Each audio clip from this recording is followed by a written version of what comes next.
Welcome back to I'm Finally Reading My Brother's Book. I'm your host, Clay Bascom, and I'm here with my brother, Gavin Bascom, chemist, theorist, and author of On the Inside of a Marble. In this episode, we're diving into Chapter 2 of Gavin's book, where things shift from the big picture to the quantum scale. We'll talk about how the smallest building blocks of reality challenge our ability to create a single, neat narrative of the universe, and why probabilities, rather than certainties, may be the best tools we have. We'll also explore how quantum mechanics and cosmology mirror each other, what it means for time and causality when we can't pin events down in a strict sequence, and how all this ties back to our place as observers caught between the very small and the very large. So let's jump into it. Chapter 2 of On the Inside of a Marble. Narrative time. That's what we're talking about today. So Gavin, tell me, why is the name of this chapter Narrative Time? So the idea here is, and like the book is going to go through a bunch of different versions of narrative things, right? And maybe narrative time is the most obvious one because time, we usually think of time like that's the definition of time is like some sort of narrative, like this happened and then that happened. Mm-hmm. And then in physics is not always like that. But, the purpose of this chapter is really to sort of disabuse you of that notion that time is a simple narrative that we can just write down when we start thinking about the universe. Like obviously, and a little bit in the first chapter we talk about how it's kind of hard to do even in everyday stuff like a car crash or something. It really depends on like who you ask and like what they're going to give you different descriptions of the narrative and they're going to construct the narrative differently. Yeah, what's that? There's a movie. I think it's called 6 Seconds or something, and it's like they do that thing where there's a car crash and there's like six people, different perspectives, and then the movie's like, I don't know, delves into like how each one had a very different idea of what happened in the car crash. Yeah. Just exploring that idea. But yeah, I think this chapter gets into that a little bit. Narrative space. I mean, the main takeaway that I walked away from was you were seemingly trying to and successfully disabuse me of the idea that there is a deterministic way of looking at the universe. I've always for a long time felt like, yeah, the universe is deterministic. If you had all the data, you could calculate and 100% predict everything that's going to happen in the universe because the laws of physics are finite and set. Yeah.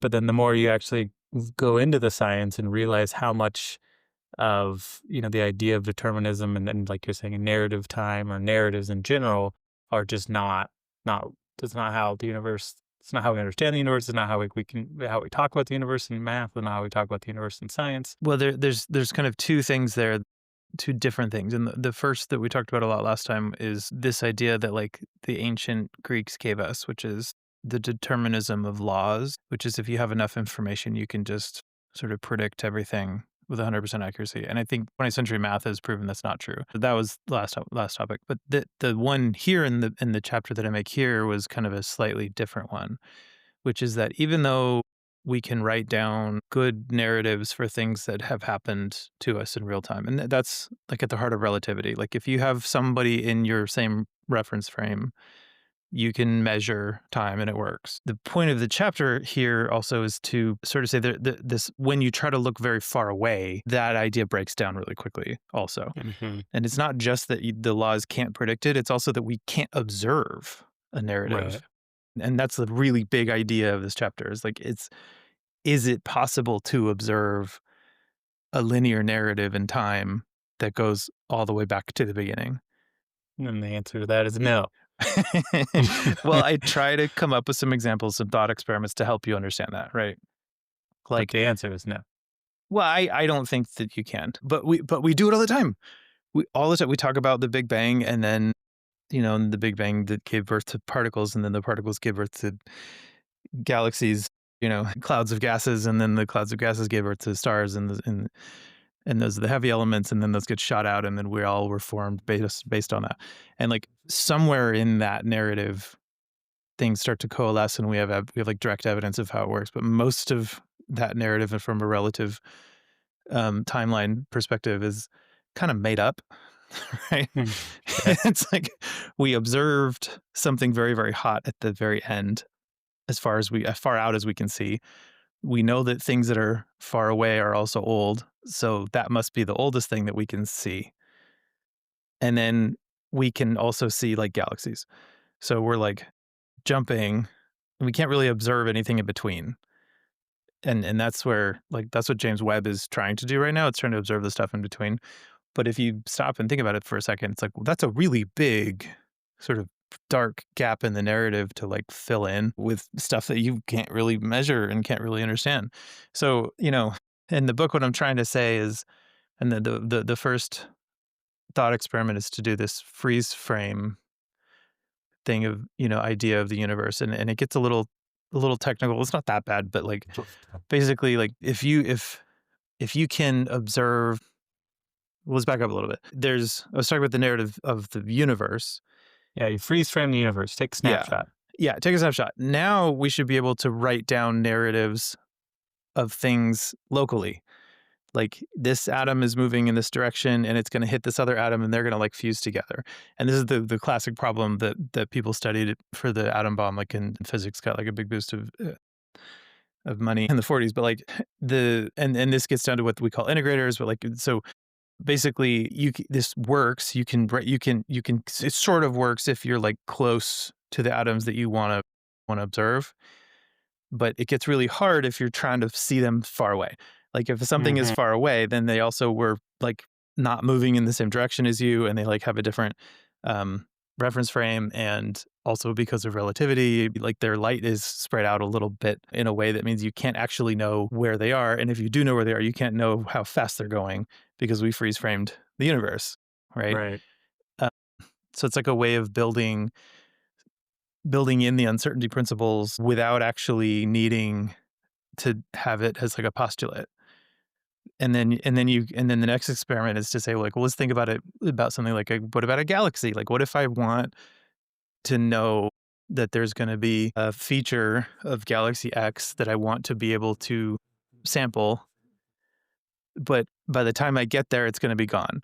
So I can't like observe it now and then go there and get that. But what I could Right. do is like try to predict if it's going to be there by the time I get there. Right, Mhm. and like, that distinction is really important and starts to sound and feel like quantum mechanics because there are constraints on the way that just me being able to move around. So and then it gets down to this, like, the determinism is what I would need to be able to do this correctly, Right. but I can't really observe enough of that galaxy in real time in order to do that deterministic equation. Right. And these things are way more prevalent than you think. Like, there's a funny line. Did you watch The Three Body Problem? Yeah. Did you read Good it? show. I've read it as well, yes. What did you think?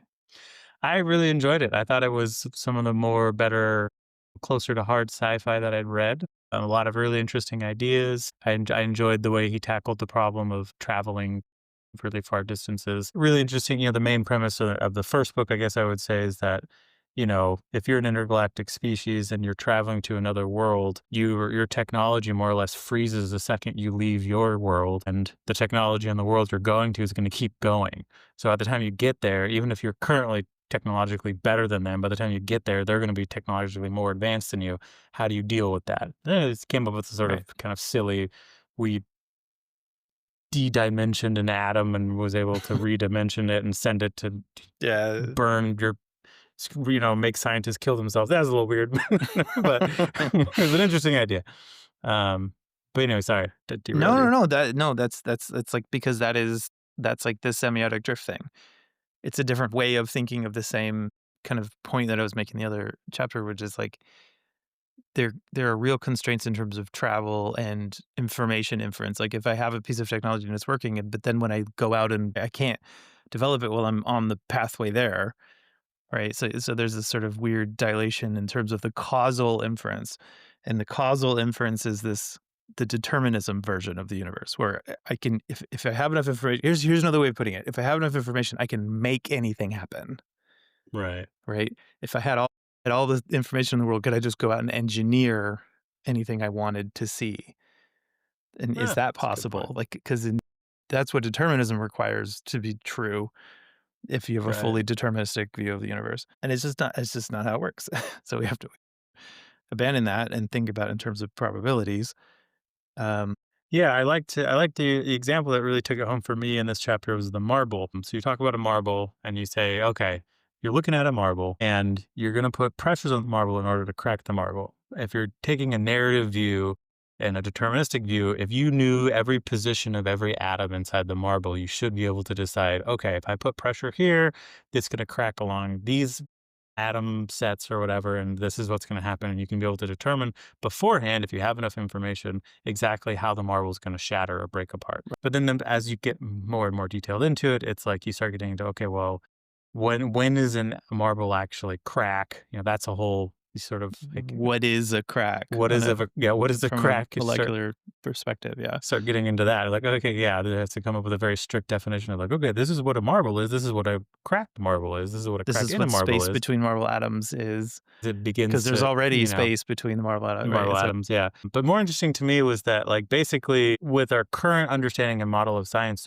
there's no way we can gather that much information, and it wouldn't be almost useful if we had that much information. But what we can do, and that's what you kind of got into, that would help me realize that, like, we don't actually approach science deterministically. That's more of like a hang up of being human.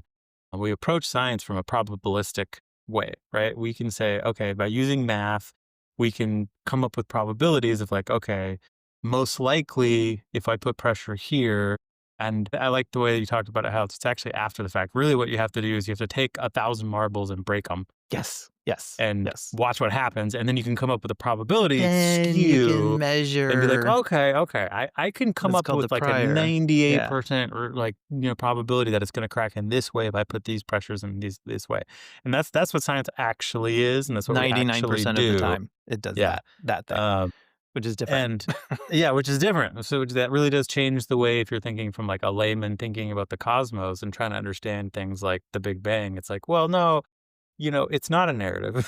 Like Mm. the math isn't describing a narrative. The math is describing a probabilistic. That's probably this is more or less what happened based on what we've seen already. And again, that what we've seen already is another interesting part, right? Because it's like, Mm. well, what we've seen is also limited. It's limited by It's what only we can half the see. narrative.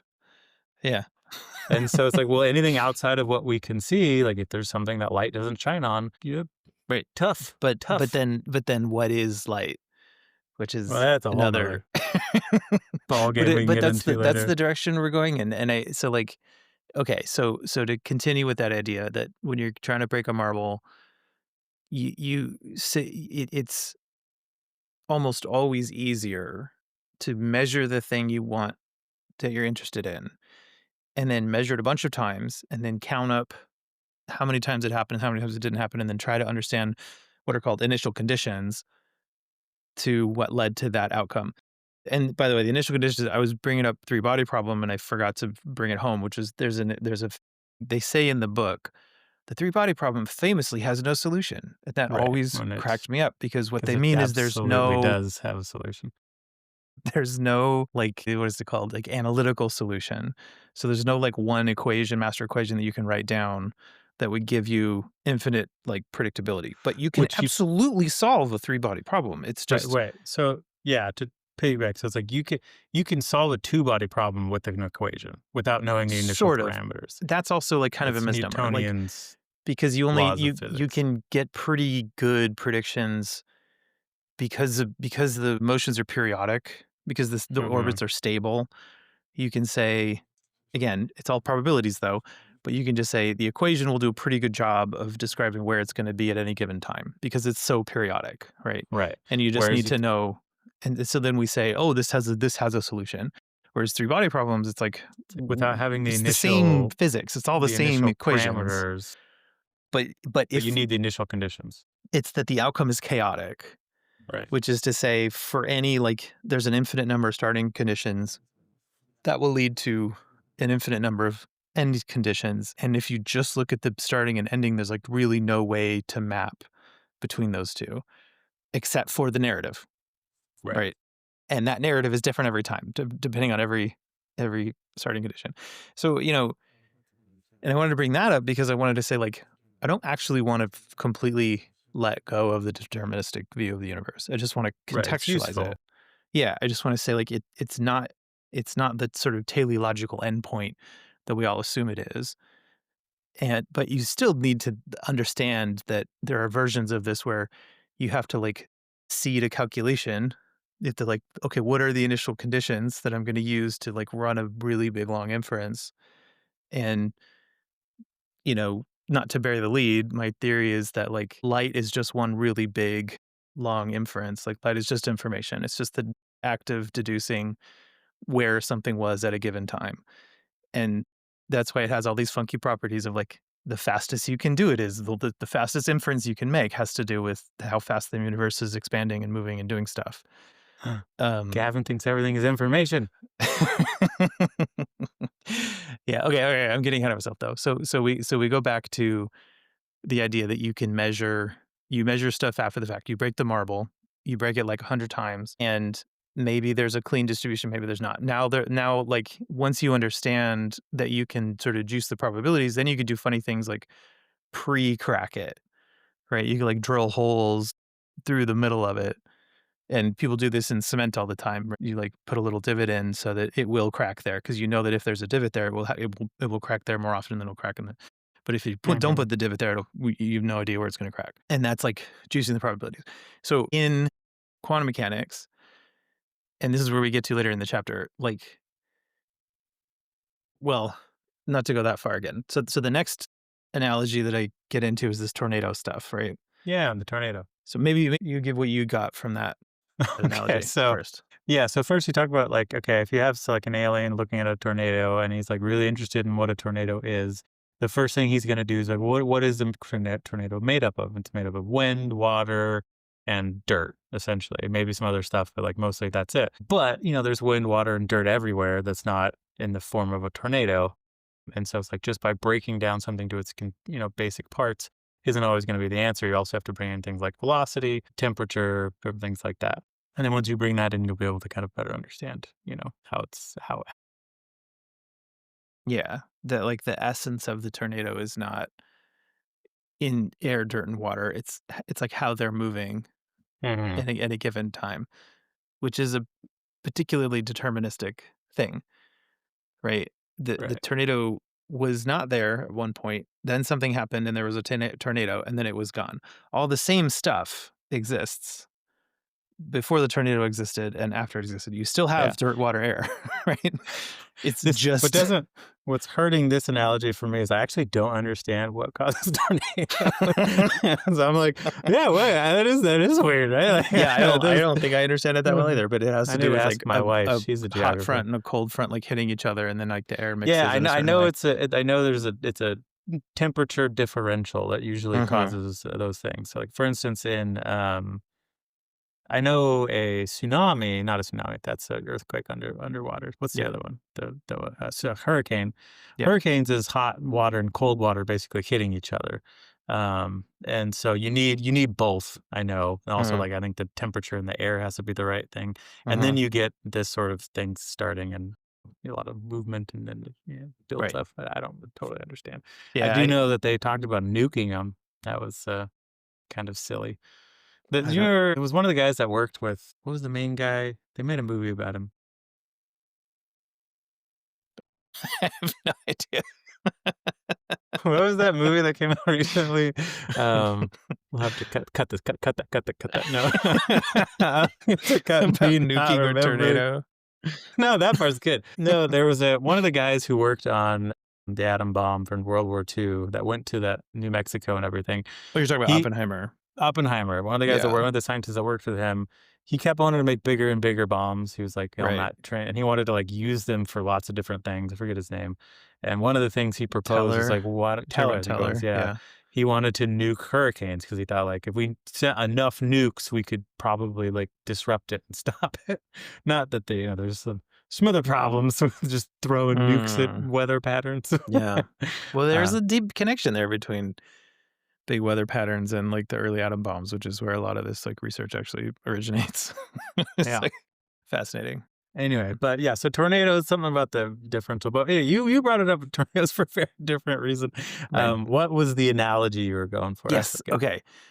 Again, they're the and I'm with you, I don't fully understand the, like, all of the initial conditions that leads to a tornado. I But don't think anyone has. Have you seen that movie Tornado? Like, or no, sorry, Twister. It's Twister, called Twister. I think they They do. I had to think get people these. understand this, but They I had just these like haven't little studied it. drones that they needed to put inside of a soda can. So you need to take a lot of measurements, is what you're saying. But Yeah, um, soda. but basically, like, so you can have this almost entirely probabilistic object, right? The object is defined by differences in the probabilities Hmm. of the pieces moving around, which is, yeah, you can think of it as like a lot of velocity. But like another point here to make, and it's a really important point to make about probabilities, is that they describe the macro state of the system, but they don't allow you to know the precise position of any individual thing inside of it, right? So while the equations that would describe a tornado can tell you where the tornado like started and moved and went, they can't actually tell you the position of any individual air particle inside of it. Right. So it can tell you how there's a lot of stuff moving really fast. So if I sample it, like I'm probably going to get a faster velocity than I would otherwise if there weren't a tornado there, you know. And so it's just like, okay, we have this like probability event where the probabilities started at a low amount and then they went up to they changed for a while and then they went back down, right? So like the probability of finding a fast air molecule like went up dramatically and then went back down again. You can model the probabilities deterministically. You can Right. say that probability wave had a velocity, right? It was going as if it were like an object Right. moving, but there was no specific individual. And like we know that hurricanes do this. They like go places and you can like draw on maps and famously draw on maps where they aren't going to go and whatever, right? Yeah. Or you can draw little Sharpies to say where it might go.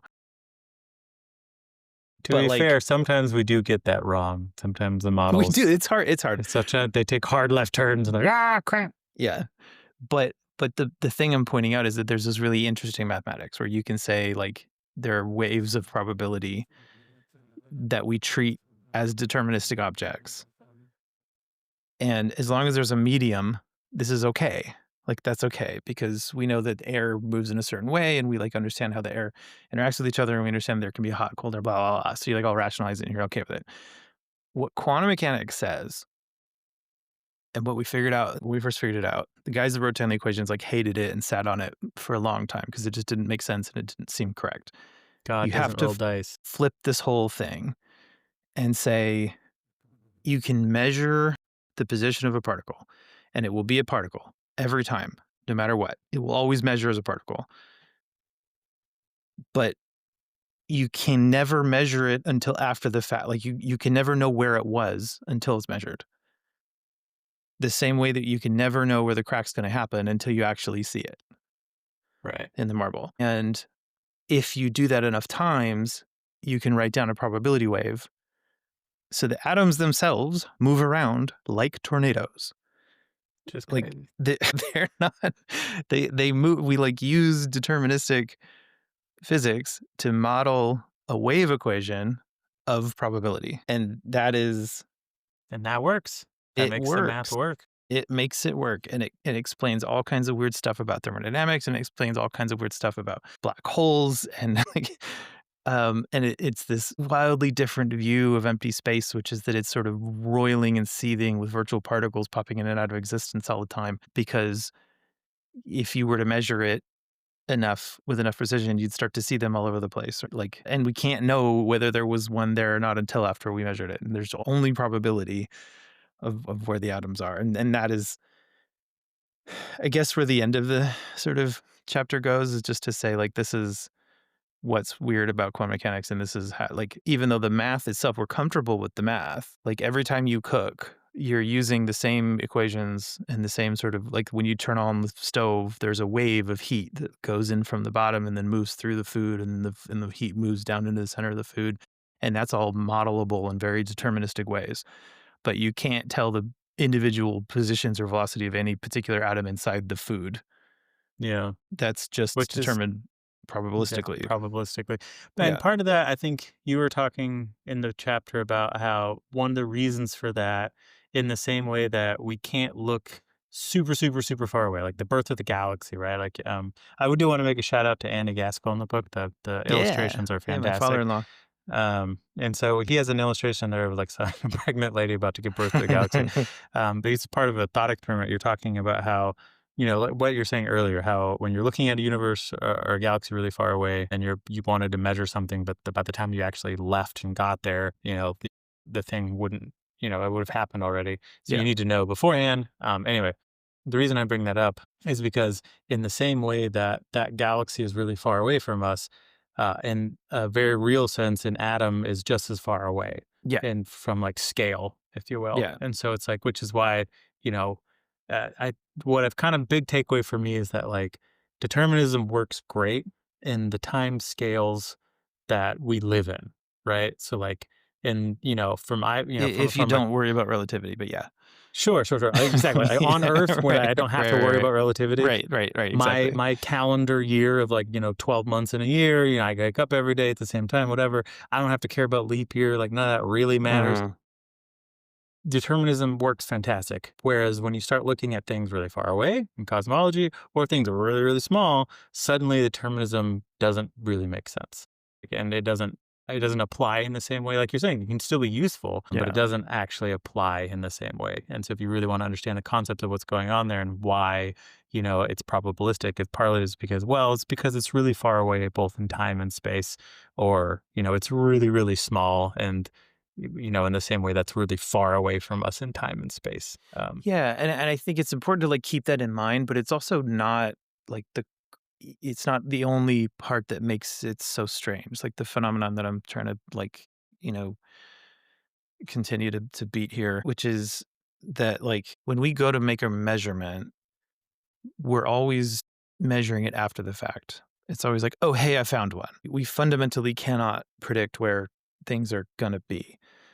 And like, let's just take light, for example. Like, light is we have this view, which to me would be the deterministic view, which is that you can sort of turn on your flashlight and shoot a particle. I'm gonna say, I'm gonna shoot this particle. Boop, there. Now it's going that way. I like gave it momentum and I popped it out and it's gonna go to a place and then it's gonna like boom hit somewhere like a little bullet. That's not at all what's happening, right?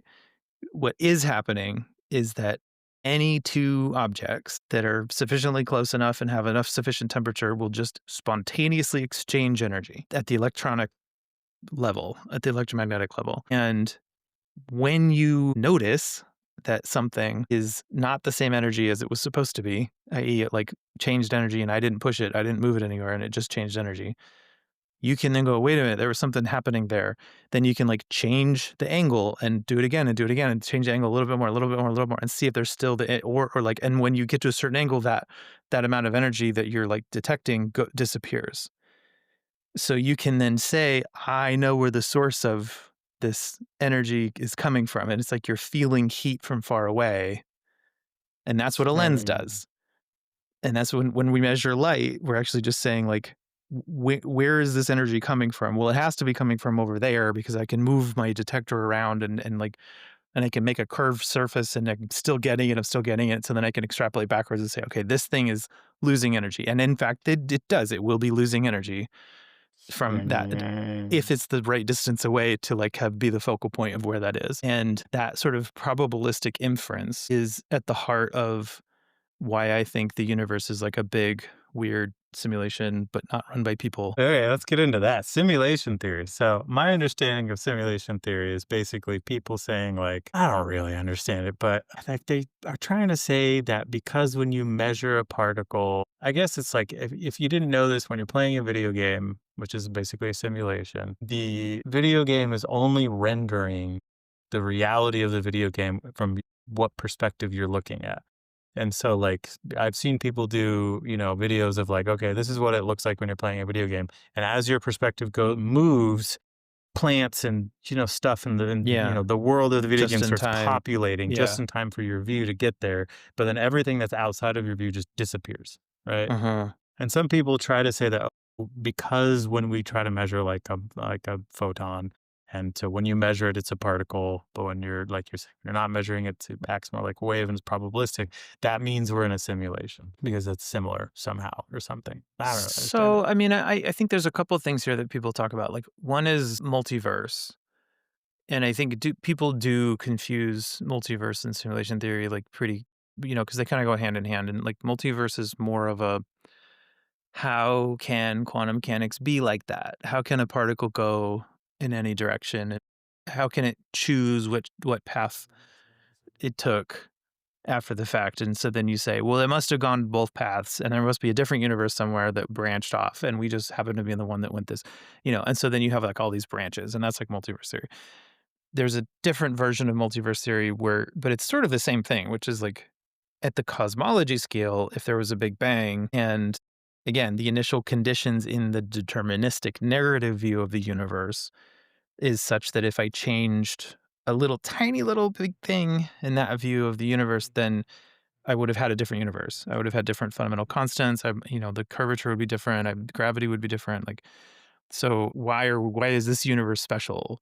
And that's where that multiverse version comes in. Well, there probably are other universes. We just happen to be in this one and blah, blah, blah, like whatever.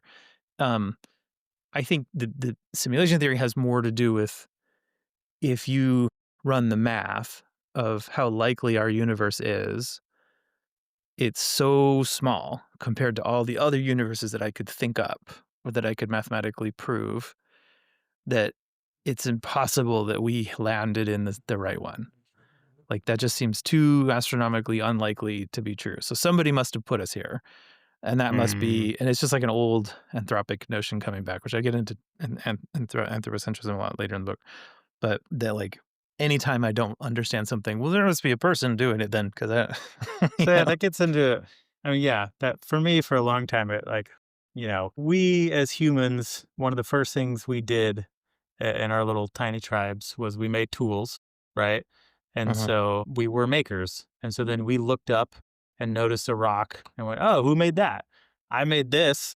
Therefore, Therefore, someone must yeah, make everything. And so I think yeah, that, that's a good explanation of why I think it's human intuition was it's to tell yourself that if I don't understand where something came from, then someone else must have made it because I uh, make things. And I think oftentimes that, when you're not talking about other people, that's not the right answer. yeah. It's Well, almost and never the right I think answer. it's, whatever. I don't want to like disrespect other people's views here. If it's a view that helps you understand, then fine, go with it. But like, we don't have I don't think we have any convincing evidence that we're in that kind of simulation. And I think the evidence that we're in the simulation is akin to the people claiming that like COVID was manufactured by Yeah. humans. And the evidence they provided was, well, we ran some statistics, and the statistics Yeah. seem to say that it's really Well, unlikely that this thing mutated in the way that it did, except that also, it like, did, I think obviously. there's a hard limit of, like, yeah, I don't know. I mean, I guess if you're theorizing there's some technology out there, but I think under our current understanding of physics, to do a simulation on the scale of a universe, it's astronomically impossible. This is what I want to get into now, and this is a new way of thinking about this that has developed since I wrote the book. So the book is like slightly different, which if you read it, you'll see. And I do touch on the idea that you have to start quantifying, how does one manufacture and store information? Mhm. And so if I were to run a simulation as big as the universe, do I need as much energy as in the universe? Right. Right? And so Do I you need need more as much energy. space, or do I need more energy? Like, obviously, if it's an inefficient simulation method, then you need more, and you need something bigger than the universe. But like, okay, well, that's not true, because we have hard drives that are smaller than what seems seemingly inside. Is there a TARDIS kind of thing? Like, can I like put it on the surface of a black hole, and then I can, Mhm. which maybe we're inside a black hole. Maybe it is a big simulation that somebody just dumped us in a black hole. But like, I think a better way to think about it, and I think the modern way of thinking about it, which machine learning is teaching us now, is that information can't really be manufactured. It can only, in the same way that the marble, you like measure how much it cracks after the fact. You can't like predict so far into the future that you know what's going to happen. We can't create like representations of the universe that are more efficient than the universe itself. That's like a theory that I have. But what you can do is manufacture a narrative based on probabilistic inferences that necessarily maxes out at a certain energy. Mm. And that's starting to look a lot like the Big Bang, right? Uh, Where like like when we do an inference, like when you use DALL-E or whatever to make an image generation, you have to start with a certain amount of noise. And that noise has to have certain parameters. Like it like needs to be within a certain information entropy threshold. And then you can use all the correlations to say, okay, if there's a 0, 1 and a 1 there, then there's probably going to be a 0, 1, 1 here and a 0, 2, 2 over there. And that eventually becomes like the like RGB densities to make your picture, which is crazy. which That is totally that's insane. It's totally insane. But if you've know enough stuff, but like the information that it took to train that model so as to be able to then inference it at that time is there's a whole lot more data that goes into making the model and then compressing that information in such a way that then we could do something magical, which is like take a small amount of information and then come out with this like beautiful, intricate, detailed, picture. And this is still just like a fledgling idea, but it's a feeling and it's a really interesting idea that I'd love to hear people talk about because I haven't heard anybody talk about this idea this way, which is that, light is like a big inference machine.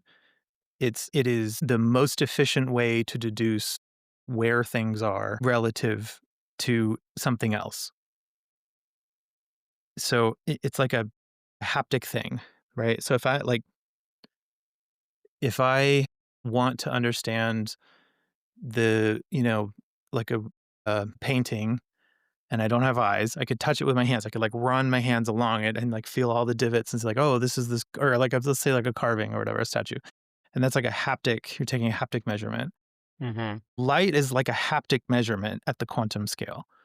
So it's like Mm. you're like rubbing your eye on empty space, and empty space has features that your eye can pick up. And it turns out that empty space, the features that it has, it depends on where you focus it. And like how, the curvature of the eye, like is what you're feeling. Yeah, I'm just picturing everyone just like rubbing their eyes on everything. Like, this is how you see things. Rub your eye holes It is, you're rubbing your on eye hole on empty empty space. space. Weird. And that there is a picture of whatever you're seeing is the picture that's in empty space that your eyes are feeling. Right? Like Oh, that I wanna disabuse people of this idea that, like, it's the weird. light pushes particles through air that hit your eye and then that's not what it is at all. Like, your eye there's an equally true understanding of this where your eye just sits in one spot and just feels changes in energy as it moves in slight ways. I was gonna say we should talk about cicadas. That's one Yeah. interesting thing that you can get Saccades, into is yeah. cicadas is yeah, if you start understanding what your eye actually is and what it's doing in order to create an image, it really changes your understanding of like light and what you think you're seeing Yeah. when you're Yeah. looking around. Yeah, basically your eye is jumping around, making all these basically patterns, and it's like literally you can like watch if you take videos of like really slow it down, you can watch the eyeball and it's making these tiny little jumps. And as it jumps around, it's building an image of something, Right. in the lens inside of your eye. And so we think of our eyes just seeing straight and like, picking up light and just, oh, but it's like, no, your brain is actually manufacturing an image by Yes. moving your eyeball in tiny little patterns in By order to, feeling by, it's by like it's rubbing. basically feeling the hologram that is an Yeah, empty space. that's wild. That is yeah, it's the information that's contained in an empty space because of the sort of light signature that is in there. Because there's a light signature of everything a given distance away from anything else.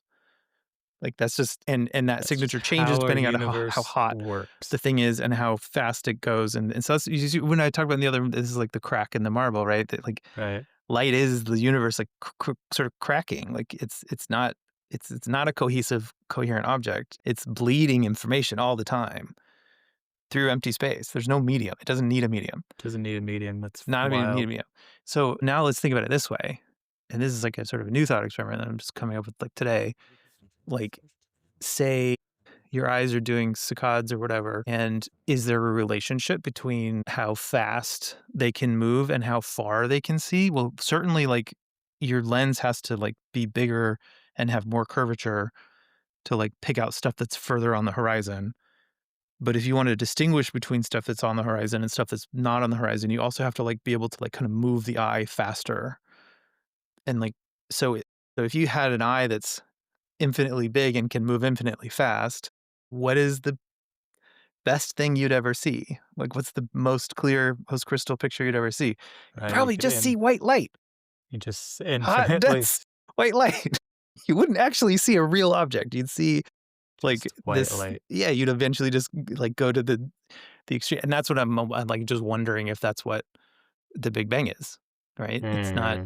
I don't know if it's I'm pretty sure it's something the real. inside surface of a black hole.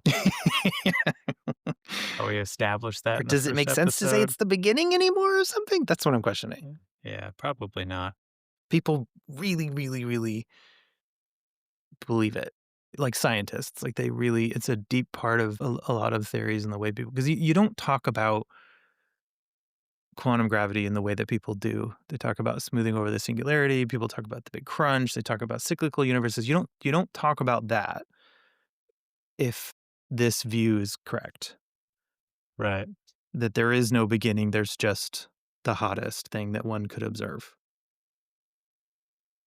That's really so basically you're saying that the reason that we see something really hot when it's far away is because that's how light Seeing works. works. That's how seeing works. Yeah, it's not even how light works. Interesting. It's how seeing works. Just Like, like how seeing works. yeah, So really it's just like we're relying way too much on our crappy lenses. Need to get better yeah, lenses. yeah. I mean, lenses. That is the beginning of all of this of like understanding is like people getting better lenses and like being able Well, to get. I mean, Yeah. that's a big part of like interesting parts of science nowadays. I feel like is understanding that we've kind of, in a lot of ways, hit the limit of our understanding based on our observation, right? And so much of our understanding is now tied into understanding the limits of our observation.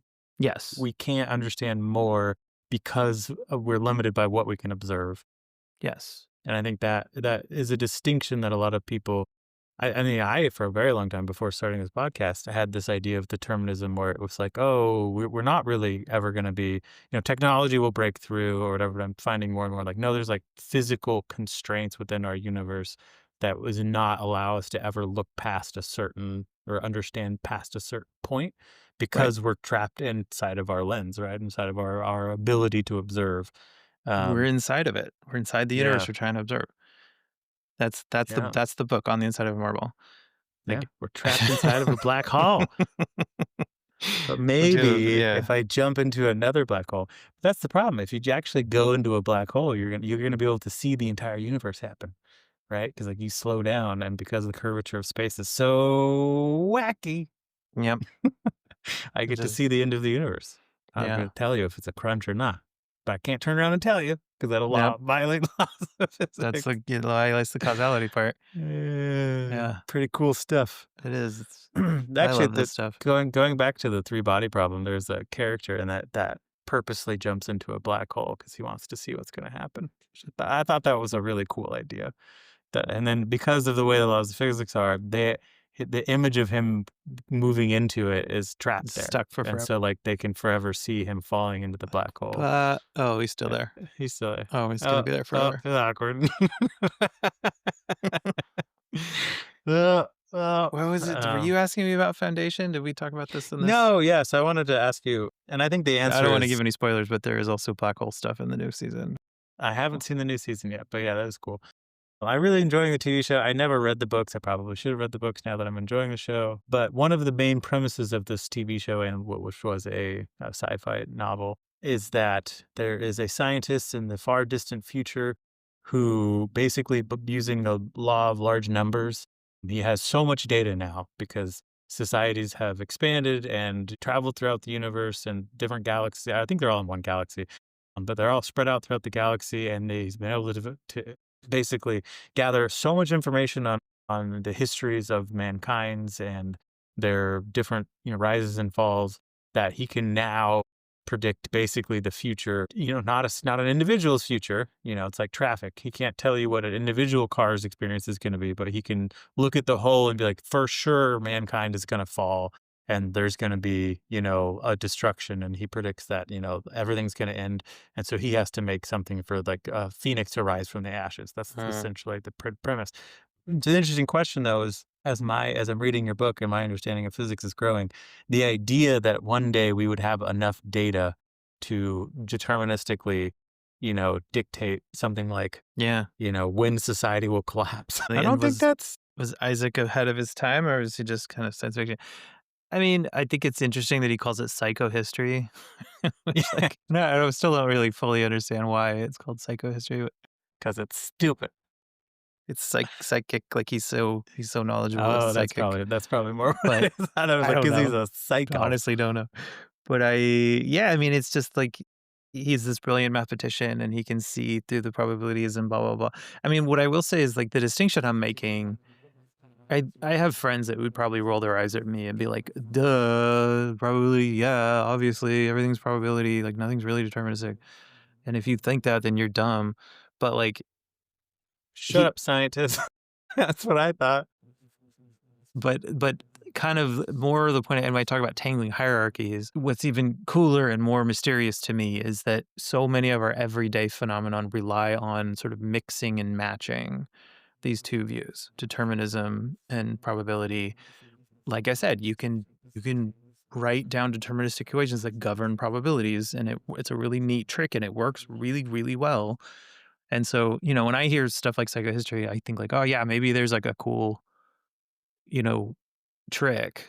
Maybe there's a rule that you can break by like having enough information, having written it down, and then you can, but it's not that he's predicting precisely the individual positions of the persons within the Right. flow of history, but he's just, the probabilities are such that, and I think they even talk about it that way in the show They at least. do, they do, and I will say that I think, like, obviously it's a sci-fi idea, it's a TV Yeah. show, it's not trying to be real, Yeah. but I do think it's, like, not impossible, I would say, Mm. I don't think it's, like, impossible by the laws of physics. I just think it's incredibly unlikely, but then again, if you had that much history to go through and to make, to make models about, maybe you Mm. could predict the fall of mankind.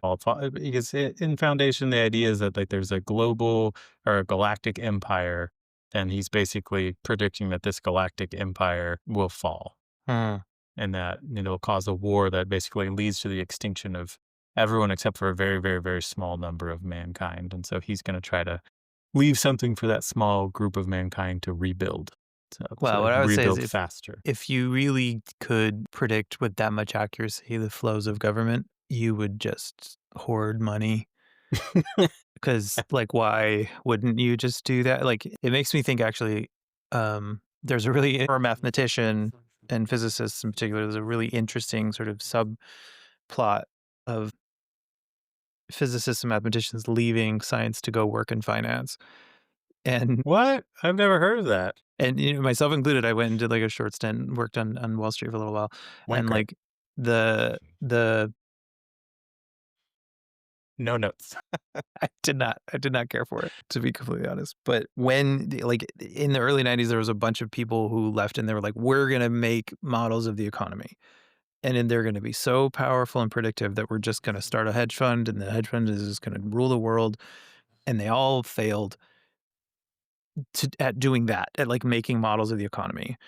But notably what they did is they all like pivoted and started following this one guy who was just doing like a lot of horse racing, ty- um, like Kelly criteria stuff, which it's basically they did the same thing that I'm doing in the book. They give up this idea of like determinism as the way to think about the universe and the laws of finance, and do like no no no, just map the probabilities.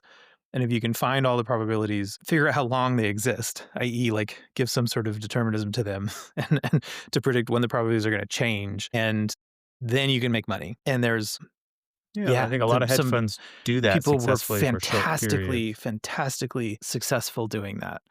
And like, yeah, some really good examples of people that were fabulously wealthy and changed the course of American politics because of their ability to do that. Yeah.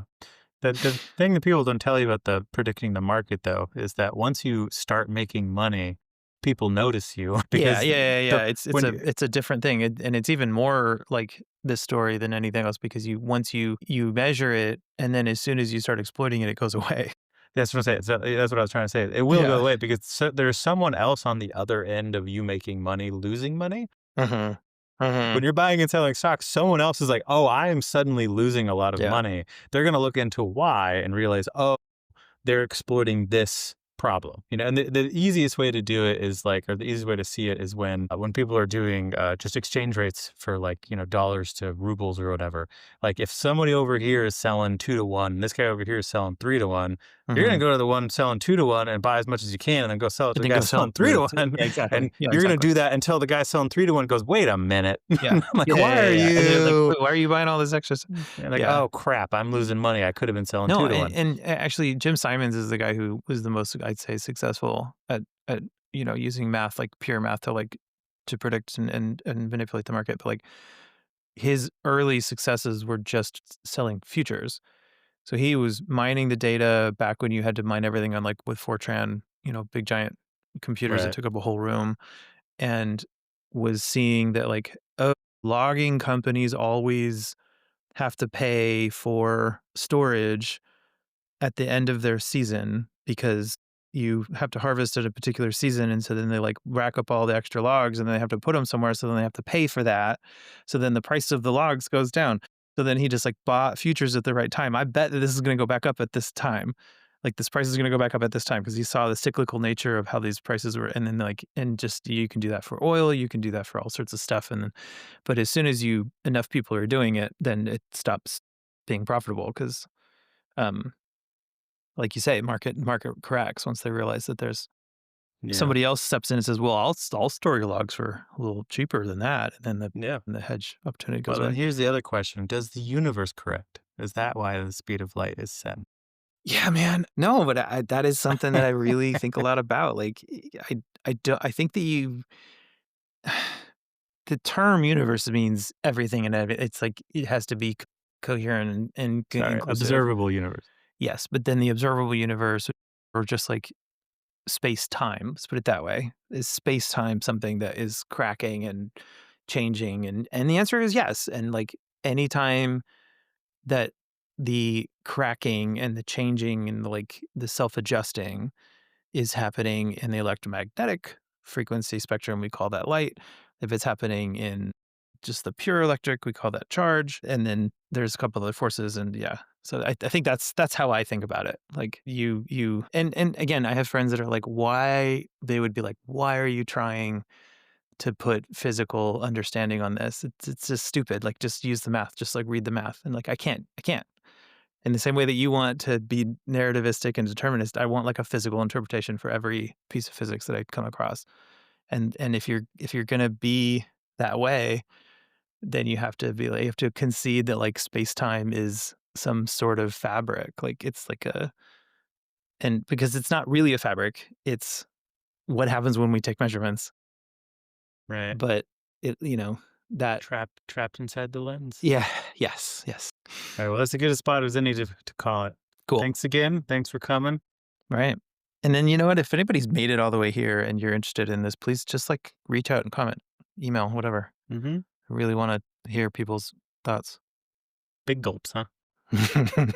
Well, see you later.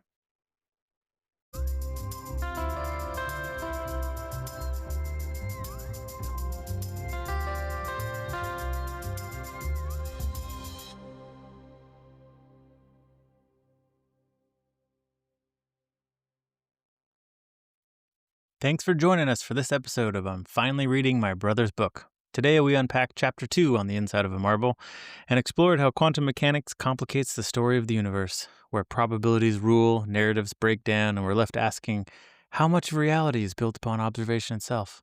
If you've enjoyed this conversation, be sure to follow the podcast so you don't miss the next chapter. And if you like what you're hearing, leaving a rating or a review really helps others discover the show.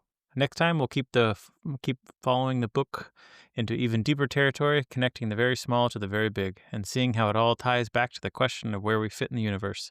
Until then, I'm Clay Bascom, here with my brother Gavin. Thanks for listening, and we'll see you in the next episode.